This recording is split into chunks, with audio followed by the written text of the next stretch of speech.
చేస్తున్నానండి బిర్యానీలోకి. దానికోసం స్టవ్ వెలిగించి గిన్నె పెట్టాను. ఇప్పుడు దీంట్లో 2 స్పూన్లు ఆయిల్ వేస్తున్నాను. ఉల్లిపాయ వేస్తున్నానండి. ఒక ఉల్లిపాయ, చిన్న ఉల్లిపాయ ఇది. ఒక 2 పచ్చిమిర్చి. ఇప్పుడే ఇది ఫ్రై అవ్వక్కర్లేదు. ఆనపకాయ ముక్కలండి, ఒక సగం చెక్క ఇది. 3 టమాటాలండి ఇవి సన్నగా కోసుకున్నాను. ఒక 4 వంకాయలండి. ఒక స్పూను అల్లం వెల్లుల్లి పేస్ట్, 1 స్పూను పసుపు. కారం అయితే తక్కువ పడుతుందండి. ఒక 2 స్పూన్లు వేస్తున్నాను చిన్న స్పూన్తో కారం.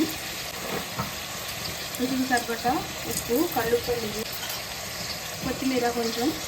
ఇలాగా ఈ నూనెలో కాసేపు మగ్గాలి. ఇది మగ్గిన తర్వాత మూత పెట్టేద్దాం. కొంచెం ఈ మసాలా, ఈ నూనె, ఉప్పు, కారంలో కొంచెం కాసేపు మగ్గాక మళ్ళీ చూపిస్తాం.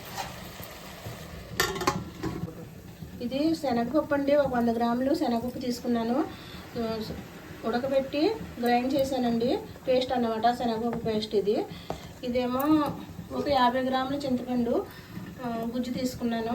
ఇదండి. అది ఉడికాక ఈ ప్రాసెస్ చూపిస్తాను. ఇదైతే 2 కట్టాలకి. అది చూడండి ఎలా మగ్గింది. బాగా మగ్గిపోయింది కదా. ఒకసారి చూడండి, నూనెలో బాగా మగ్గిపోయింది. ఇప్పుడు దీంట్లో కొంచెం అంటే కొద్దిగా వాటర్ పోసుకుందాం. 1 గ్లాసు వాటర్ పోస్తున్నాను. గ్లాస్ అండి వాటర్ పోస్తున్నాను. ఇప్పుడు దీంట్లో కొద్దిసేపు ఉడికాక ఇప్పుడు చింతపండు పులుసు పోసుకుందాం దీంట్లో. ఎందుకంటే కొత్త అవుతుంది. ఈ శనగపప్పు పేస్ట్ వేస్తున్నాను. మెత్తగా ఇలాగా స్మాష్ చేసుకోవాలి పేస్ట్ని. నేనైతే మిక్సీలో వేస్తాను. ఇది ఈ కట్టా చేయమని మా ఫ్రెండ్ అడిగానండి. ఆవిడ కోసం ఈ కట్ట చేస్తున్నాను.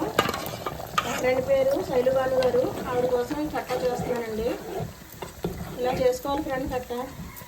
ఇప్పుడు ఈ వేసిన పప్పులో ఒక 5 నిమిషాలు ఉడకాలి. ఇది ఉడికిన తర్వాత దీంట్లో పులుసు పోసుకుందాం. ఇది కట్ట అంతా ఉడుకుతుంది. ఇది శనగపప్పు పేస్ట్లో ఇది కాసేపు ఇలాగ ఉడకాలి. ఉడికిన తర్వాత దీంట్లో గుజ్జు తీసి ఉంచుకున్న చింతపండు పులుసు అయితే వేస్తున్నాను. చాలా బాగుంటుందండి బిర్యానీలోకి, పలావ్లోకి కట్ట. ఇలా కరివేపాకు, ఇందాక కొత్తిమీర వేసాం కదా, బెల్లం ముక్క అండి. ఆ బెల్లం ముక్క వేస్తే టేస్ట్ చాలా బాగుంటుంది. పైన కట్ట అండి ఇది.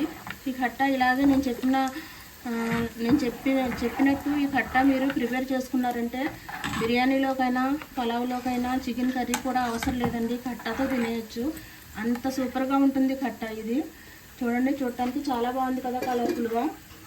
ఇప్పుడు మూత పెట్టేసుకొని ఉడకనిద్దాం. దీన్ని ఉడుకుతుంది. ఒకసారి కలుపుకొని చూసారు కదా, వంకాయ ముక్క కూడా ఉడికిపోయింది, ఆనగకాయ ముక్క ఉడికిపోయింది.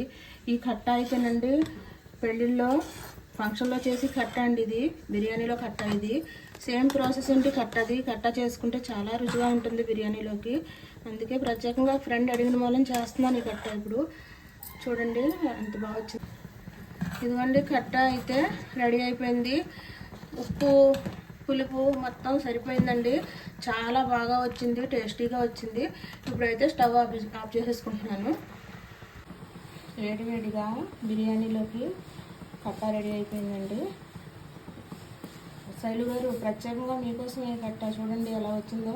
ఈ బలంగా చేసుకొని కామెంట్ పెట్టండి ఎలా వచ్చిందో. ఈ రెసిపీ కనుక మీకు నచ్చినట్టయితే లైక్ చేయండి, షేర్ చేయండి, సబ్స్క్రైబ్ చేయండి.